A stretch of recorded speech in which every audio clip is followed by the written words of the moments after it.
28장 1절에서 10절 말씀입니다. 제가 가진 성경은 신약성경 51페이지입니다. 마태복음 28장 1절에서 10절 말씀 찾으신 줄 알고 제가 읽겠습니다. 안식일이 다 지나고 안식 후 첫날이 되려는 새벽에 막달라 마리아와 다른 마리아가 무덤을 보려고 갔더니 큰 지진이 나며 주의 천사가 하늘로부터 내려와 돌을 굴려내고 그 위에 앉았는데 그 형상이 번개 같고 그 옷은 눈같이 휘건을 지키던 자들이 그를 무서워하여 떨며 죽은 사람과 같이 되었더라. 천사가 여자들에게 말하여 이르되 너희는 무서워하지 말라. 십자가에 못 박히신 예수를 너희가 찾는 줄을 내가 아노라. 그가 여기 계시지 않고 그가 말씀하시던 대로 살아나셨느니라. 와서 그가 누우셨던 곳을 보라. 또 빨리 가서 그의 제자들에게 이르되 그가 죽은 자 가운데서 살아나셨고 너희보다 먼저 갈릴리로 가시나니 거기서 너희가 배우리라 하라. 보라 내가 너희에게 일렀느니라 하거늘 그 여자들이 무서움과 큰 기쁨으로 빨리 무덤을 떠나 제자들에게 알리려고 다름질을 할세. 예수께서 그들을 만나 이르시되 평안하냐 하시거늘 여자들이 나아가 그 발을 붙잡고 경배하니 이에 예수께서 이르시되 무서워하지 말라. 가서 내 형제들에게 갈릴리로 가라 하라. 거기서 나를 보리라 하시니라. 아멘.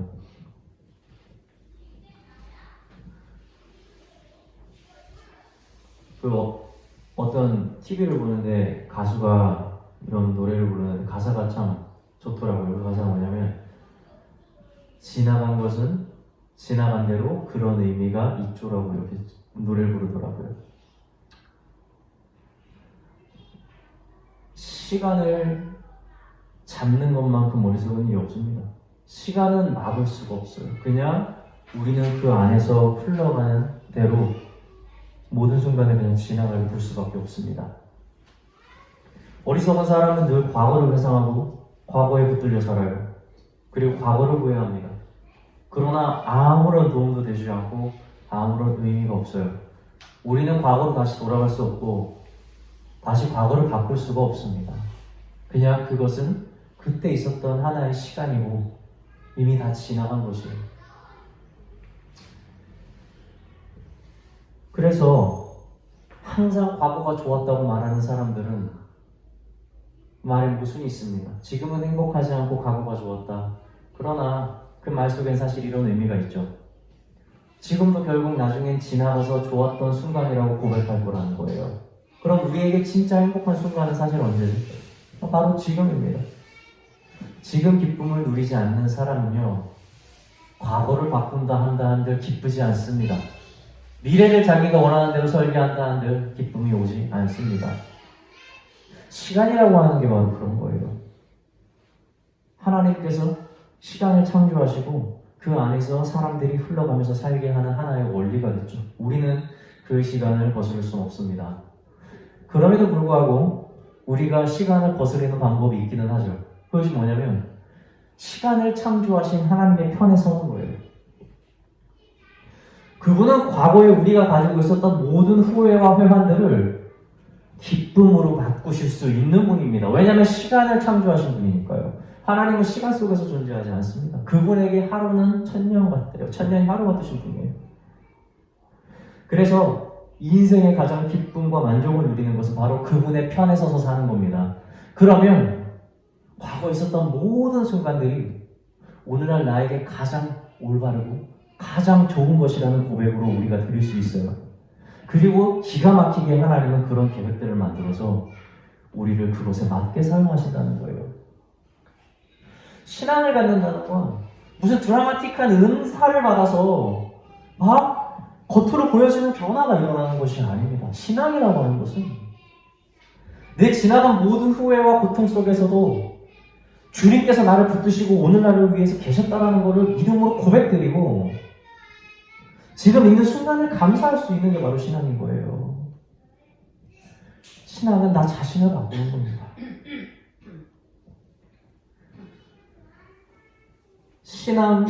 시간을 거스르려고 하는 것, 이것만큼 어리석은 게 없어요. 그런데 이것과 매우 비슷한 속성이 있죠.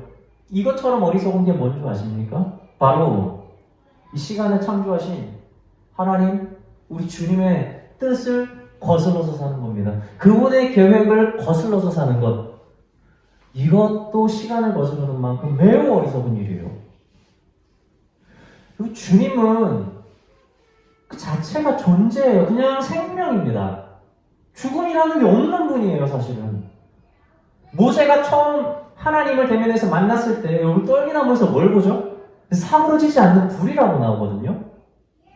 불은 타기 시작하면 반드시 그 끝이 있습니다. 그런데 성경에서 뭐라고 하래요? 끝이 나지 않는 불이라고 이야기를 해요. 생명이에요, 생명. 주님의 속성이죠. 시작만 있어요. 시작도 언제인지 몰라. 끝이라고 하는 것이 존재하지 않는 겁니다. 사실은 이미 창세기부터 나는 영원이다라는 것을 이야기하고 있는 거예요. 죽음이 갈 수가 없어요. 모세에게 자신을 소개할 때 뭐라고 합니까? 나는 처음부터 있는 분. 나는 나다라는 거예요. 알파와 오메가가 무엇입니까? 처음과 끝이에요. 그런데 그것 자체도 사실은 우리가 감히 알 수 없는 시간의 개념인 거예요. 그냥 그분 자체가 이 세상이고 그분 자체가 이 온 우주라는 겁니다. 이런 주님을 거슬러서 산다는 것은 여러분 인생이 가장 불행한 삶이 된다는 거예요. 거스르는 것이 불가능합니다. 하나님과 본질이 같으신 이 예수님께 마찬가지로 이 죽음이라고 하는 것은요, 여러분 결코 있을 수가 없어요. 예수님이 이 땅에 내려와서 죽으신 것은 이건 죽음이 온 게 아니에요. 예수님께서 우리의 죄 때문에 그냥 인간의 육신을 입어서 죽기로 다짐하고 와서 그냥 죽으신 겁니다. 그분은 죽음이라는 게 없어요, 사실은. 죽음이 그를 메워놓는 것은 불가능하죠. 그래서 부활의 의미는 첫 번째는 바로 여기에 있습니다. 뭐냐면 그분께서 굳이 이 땅에 내려와서 죽어야 했던 그 이유 말이에요. 그것은 우리의 죄 때문이라는 겁니다. 이것이 부활의 첫 번째 이유예요. 그래서 우리 예수 그리스도께서 죽으시고 부활하신 것을 볼 때마다 우리는 늘 우리의 죄에 대해서 꼭 기억을 해야 됩니다. 언제든 우리가 죄를 사랑하고 다시금 죄로 끌려가려고 하는 그런 우리의 마음 말이에요. 예수님께서 죽으실 때와 부활하실 때 여러분 제자들이 얼마나 많이 회개했을까 생각을 해보세요. 특히 베드로도 그렇죠.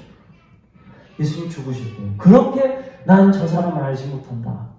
마지막 세 번째에서는 저주하면서 모른다고 그렇게 했던 그 베드로 나중에 예수 그리스도의 부활을 봤을 때 마음이 어땠을까요? 엄청난 회개를 했을 거예요. 네가 나를 사랑하느냐에 대한 질문에서도 전 같으면 아이고 예수님 내가 세상에서 당신 제외잖아. 여기 제자 사람 다 합쳐도 저를 못 이길 겁니다. 아마 베드로는 이렇게 얘기했을 거예요. 근데 그 베드로가 이제 그 옛날에 내가 잘못한 그 죄에 대한 회개하는 마음으로 뭐라고 말하죠? 주님 제가 진짜 주님 사랑하는데 내가 그 마음을 진짜 못하겠고 주님이 아시잖아요. 이렇게 고백하는 사람으로 바뀌는 겁니다. 그래서 부활의 의미가 주는 건 바로 우리의 죄를 기억하게 하고 우리를 겸손한 자로 낮추는 데 있습니다. 그러나 부활이 주는 아주 중요한 두 번째 의미도 있어요. 그것은 뭐냐면 바로 이 땅에 사는 모든 사람들에게 영혼이라고 하는 개념을 유일하게 가르치는 교훈이 된 겁니다.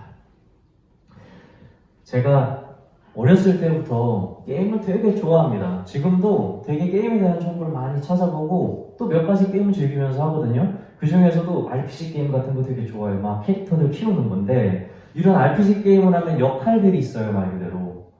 그러면 싸우는 애들이 있고 뒤에서 치료해주는 애들이 있습니다. 그래서 치료해주는 애들을 육성을 하다 보면 나중에 정말 중요한 기술이 하나가 나오는데 그게 뭐냐면 부활이라는 기술이 있어요. 부활. 정말 중요한 기술이에요. 한번 쓰기도 힘들어요. 근데 이 부활이라는 기술을 같이 쓰려고 하면 동료들이랑 같이 있어서 쓰려고 하면 늘 이 칸이 회색이 돼요. 회색. 회색이 뭐냐면 쓸 수 없다는 거거든요. 왜 쓸 수 없겠어요? 아직 죽은 동료가 없어서 쓸 수가 없어요. 그런데 그 부활이라는 그 마법이 하얀색으로 딱 바뀌어서 쓸 수 있을 때가 있어요. 그때가 언제냐면 동료 중에 누가 죽었을 때입니다. 그런 그 기술을 써서 다시 살려내죠. 여러분 예수님께서 부활하시기 전에 부활이라고 하는 건 세상에 없었어요. 예수님께서 부활을 사람들에게 보여주시기 위해서 친히 이 땅에서 죽은 거죠. 영혼이라고 하는 것을 말로만 듣고 머리로 이해하는 건 여러분, 이건 도움이 되지 않는 겁니다. 세상 많은 사람들이 영혼이라는 단어를 너무 잘 알고 있어요. 사랑한다고 하도 영원히 사랑하겠다고, 영원히 변치 않겠다, 얼마나 많이 쓰는지 몰라요. 영원이라는 단어라는 게 그렇게 중요한 게 아니라는 거예요. 영원이라고 하는 건 여러분 경험을 해야 되는 거예요. 죽지 않는 것, 죽음에서 살아날 수 있다는 것. 여러분, 그것을 누가 보여준 거예요? 바로 예수 그리스도께서 보여준 겁니다. 무엇을 통해서? 자신의 몸을 죽고 그리고 다시 살아나는 것을 통해서 이 세상에 우리가 죽어도 다시 살아날 수 있다라는 그 생명의 그 영원성을, 그 메시지를 정말 강하게 던진 거예요. 할렐루야. 이것이 얼마나 아름다운 메시지입니까? 한때 우리 예수님께서 메시아이기를 소원하고 그렇게 믿으면서 따랐던 많은 제자들과 추종자들이 있었어요. 그런데 이 사람들이 정작 예수님께서 죽을 때 있습니까? 다 도망가 버렸어요. 요한 하나 빼고.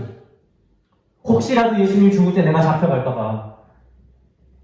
그러고 나서 그들이 어떻게 합니까? 예수님 죽으시고 복음을 전합니까? 아니요, 택도 없습니다.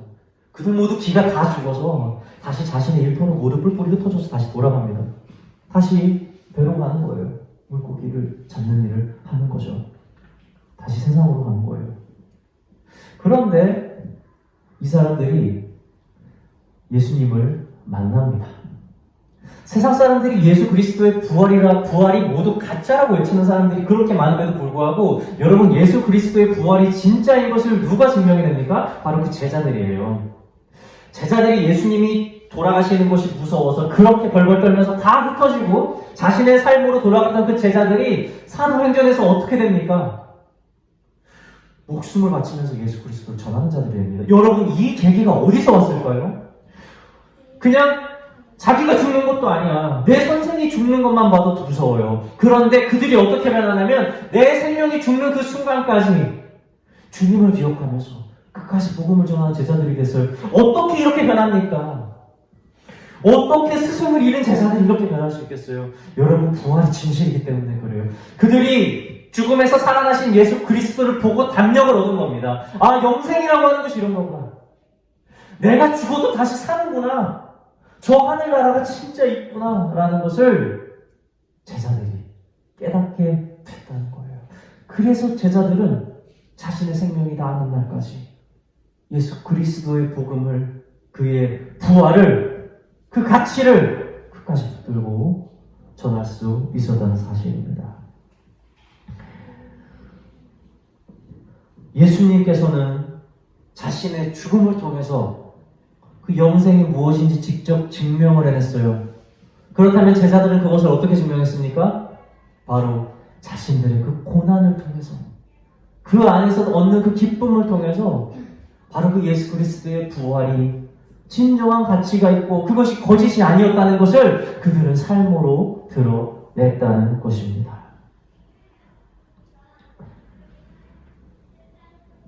믿는 우리가 이 땅에서 믿음으로 인해서 당하는 고난들은요, 이처럼 우리가 가지고 있는 영생의 가치를 세상에 드러내기 위한 하나님의 큰 계획 안에 있다고 무방합니다. 그렇게 봐도 돼요.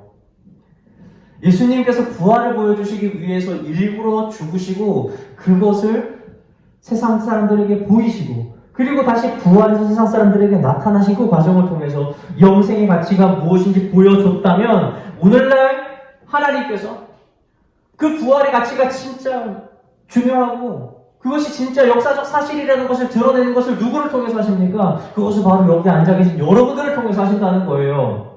세상 사람들이 이것은 너무 힘든 일이야. 이것은 내가 할 수 없는 일이야. 내가 여기까지 하면 됐어. 나는 죽는 게 두려워라고 하면서 벌벌 떨 때에 그 고통과 고난 가운데 여러분이 처했을 때에 무엇을 원하시는 거예요? 내가 너희를 잡아서 일으켜 줄 테니까 세상에 가서 부활을 전해라. 여러분, 그래서 고난이 가치가 있는 겁니다. 그래서 고통이 가치 있는 거예요. 여러분, 믿는 사람들이 잘 되는 거는 중요한 게 아니에요, 여러분. 물론 하나님의 때에 따라서 우리가 복을 받을 때도 있죠.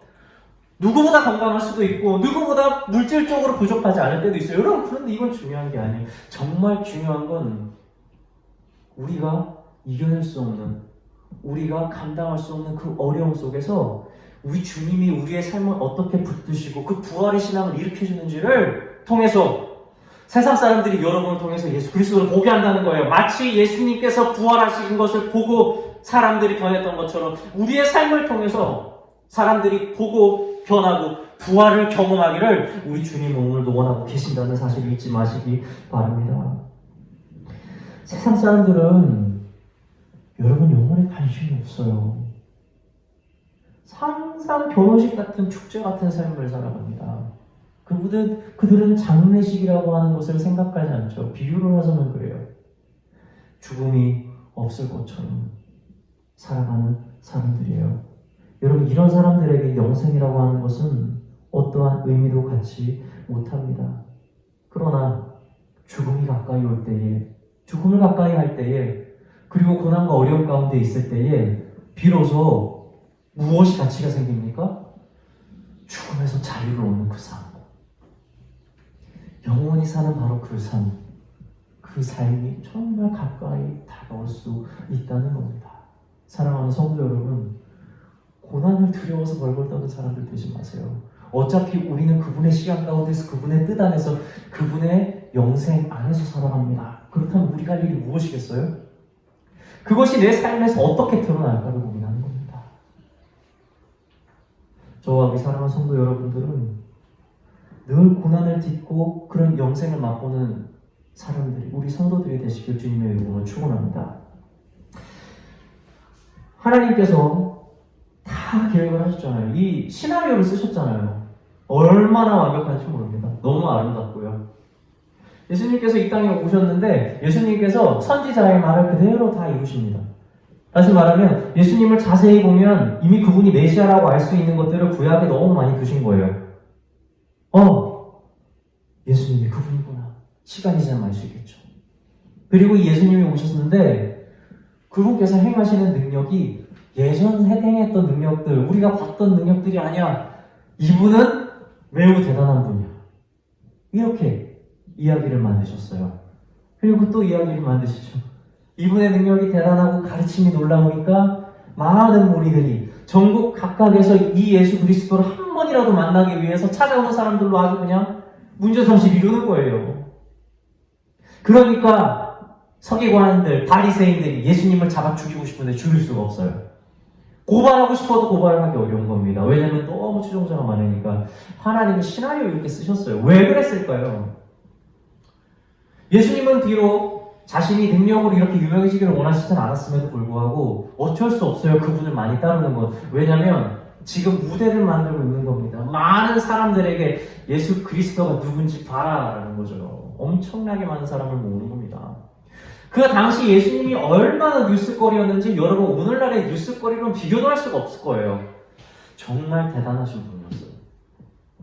그 예수님이 게다가 죄가 없으신데 이 예수님을 어디다 올립니까? 십자가를 지기 위해서 저기 올려버리네.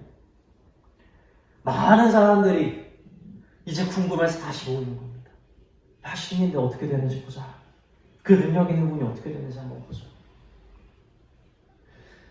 거기서 죽으십니다. 그리고 그 죽음도 평범하지가 않죠. 지진이 나고 땅이 흔들리고요. 휘장이 달라진 그러한 역사가 일어나는 죽음. 얼마나 놀라웠을까. 얼마나 많은 사람들이 두려움에 떨었을까. 그리고 나중에 예수님께서 하셨던 약속이 있었죠. 내가 사흘 만에 다시 부활할 것이다. 그러고 부활을 하신 겁니다. 그리고 많은 사람들을 찾아가서 자신의 몸을 보이셨어요. 하나님께서 계획을 한 거예요. 모든 사람들이 예수님의 어떠한지를 보고, 모든 사람들이 예수님의 죽음을 보고, 모든 사람들이 예수님의 부활을 볼 수 있는 계기를, 그렇게 영생이 무엇인지를 하나님께서 보여주시려고 그런 모든 계획을 짜신 거예요. 예수님이 시끌벅적하기를 원했던 게 아니라 우리 하나님이 그렇게 세상을 시끌벅적하게 만들어서 자신을 보고 믿는 사람들을 만들고 싶으셨던 거죠.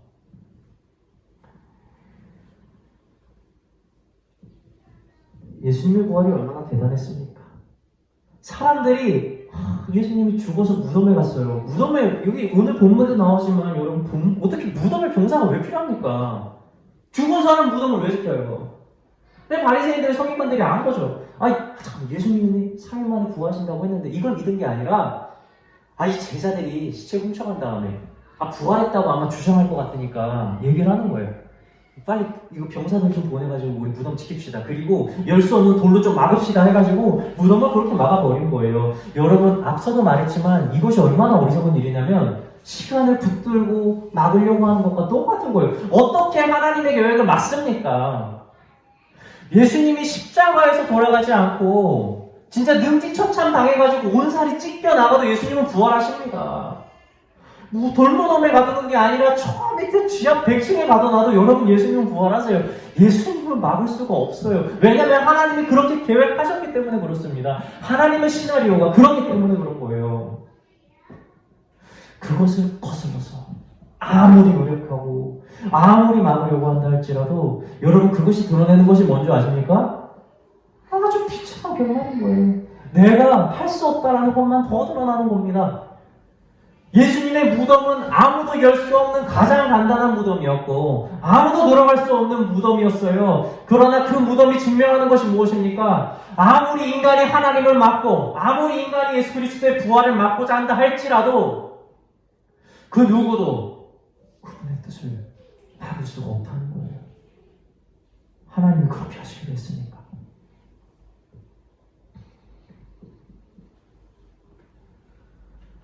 그 부활을 경험한 제자들과 무리들이 그 도망갔던 겁쟁이들이 이제 사도행전에서 뒤로 더 이상 물러가지 않는 그 믿음의 사람들이 되어서 죽을 때까지 예수 그리스도를 전합니다. 그 부활을 믿음으로 받아들인 모든 제자들은 이제 예수님의 시나리오를 벗어나서 바울의 시나리오, 베드로의 시나리오, 요한의 시나리오가 되었고 그리고 오늘날 사도행전을 쓰고 있는 우리 개개인의 시나리오 가운데에서 하나님은 그 믿음의 역사를 쓰고 계신다는 거예요. 우리를 막고 싶어도 여러분 세상의 그 어떠한 권세도 하나님께서 뜻하신 우리의 삶을 통해서 이루시고자 하는 그 계획은 막을 수 없다는 겁니다. 그런데 왜 우리가 세상에 굴복합니까? 그런데 왜 우리가 세상 앞에 무릎을 꿇냐는 거예요. 이것만큼 어리석은 일은 없다는 겁니다. 이제 우리의 시나리오 가운데 하나님은 예수님의 부활처럼 사람들을 모으고 계십니다. 자, 여기 모이세요. 예수 그리스도의 제자를 보십시오. 우리는 그들에게 과연 무엇을 보여주겠습니까? 저희 우리 동네에 저기 앞에 메가커피라는 커피 전문점이 하나 생겼어요.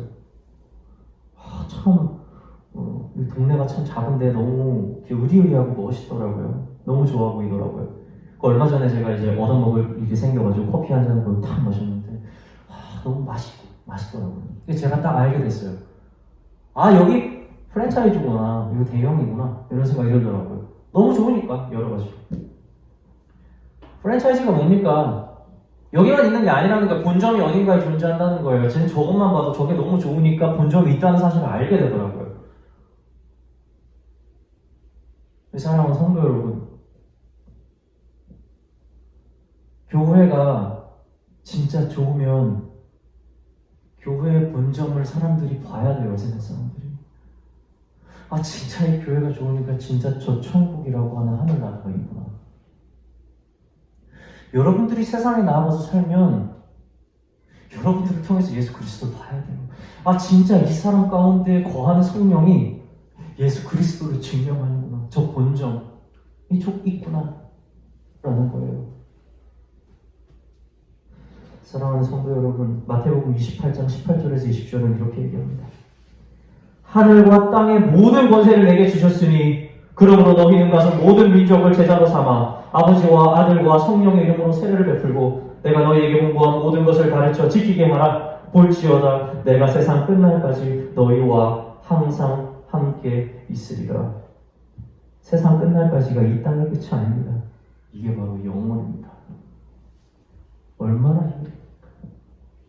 내가 너희와 영원히 함께 거할 테니 너희는 믿음을 가지고 나의 부활을 이 땅 끝까지 전해라. 이렇게 말씀하십니다. 부활을 경험한 자들의 이룬 부활을 전하는 것입니다. 그리고 이 부활을 전하기 위해 하나님께서는 우리 삶의 시나리오를 붙들고 사람을 모으고 있어요. 우리가 그들에게 보여줘야 할 것은 능력이나 외모나 재물이 아니라 바로 예수 그리스도의 부활의 점을 명심하시기 바랍니다.